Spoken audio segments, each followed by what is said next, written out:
అందరికీ నమస్కారం.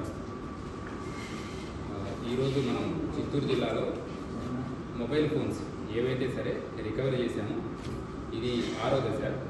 ఇప్పటి వరకు సుమారుగా మనం 1700 మొబైల్ ఫోన్స్ ఎవరైతే లాస్ అయ్యారో వాటిని రికవరీ చేయడం జరిగింది. ఇది 6వ దశలో సుమారుగా 210 mobile phones, so 210 mobile phones మనం రికవరీ చేశాము. రీసెంట్గా చూసినట్లయితే నేను జాయిన్ అయిన తర్వాత 5వ దశలో 300 మొబైల్ ఫోన్స్ రికవరీ చేసినవి కూడా వాళ్ళ ఒరిజినల్ ఓనర్స్కి డిస్ట్రిబ్యూట్ చేయడం జరిగింది. ఇందులో ఎటువంటి ఎఫ్ఐఆర్ రిజిస్టర్ చేసే ప్రాసెస్ లేదు.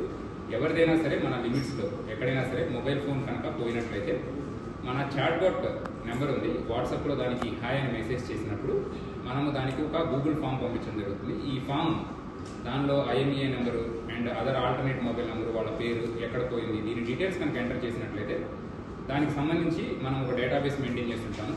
ఎప్పుడైతే సరే అందులో న్యూ సిమ్ వేసి యాక్టివేట్ చేసిన తర్వాత మనము దాన్ని ట్రాక్ చేసేసి వాటిని రికవరీ చేసి దాన్ని ఒరిజినల్ ఓనర్స్కి రిస్టోర్ చేయడం జరుగుతుంది. సో ఈ ప్రాసెస్లో 5 ఫేజెస్లో మనం ఇప్పటివరకు మొబైల్ ఫోన్స్ రికవరీ చేసాము. 6th ఫేజ్లో భాగంగా 210 మొబైల్స్ మనము చిత్తూరు జిల్లా వ్యాప్తంగా మనం రికవరీ చేసాము. రీసెంట్గా మనం ఎలక్షన్స్లో చాలా బిజీగా ఉన్నా సరే ఈ ప్రాసెస్ అనేది కంటిన్యూ చేసాము. చాట్బాట్ కూడా లాస్ట్ టైం మీరు చెప్పిన తర్వాత కూడా మళ్ళీ ఉన్న మినిమం స్టాఫ్తో దాన్ని రియాక్టివేట్ చేసేసి ఈ మొబైల్ ఫోన్స్ అన్ని కూడా రికవరీ చేయడం జరిగింది. అండ్ ఈ 210 మొబైల్స్ వర్త్ అరౌండ్ 45 lakhs ఉంది. అండ్ దీనిలో మన జిల్లాలోనే కాకుండా మన దగ్గర పోయిన వాళ్ళు పక్క రాష్ట్రంలో ఉన్న, ఈవెన్ కర్ణాటకలో, తమిళనాడులో ఉన్నా కూడా అక్కడ దాకా కూడా మన వాళ్ళు వెళ్ళి ఈ ఫోన్స్ని రికవరీ చేయడం జరిగింది. Thank you.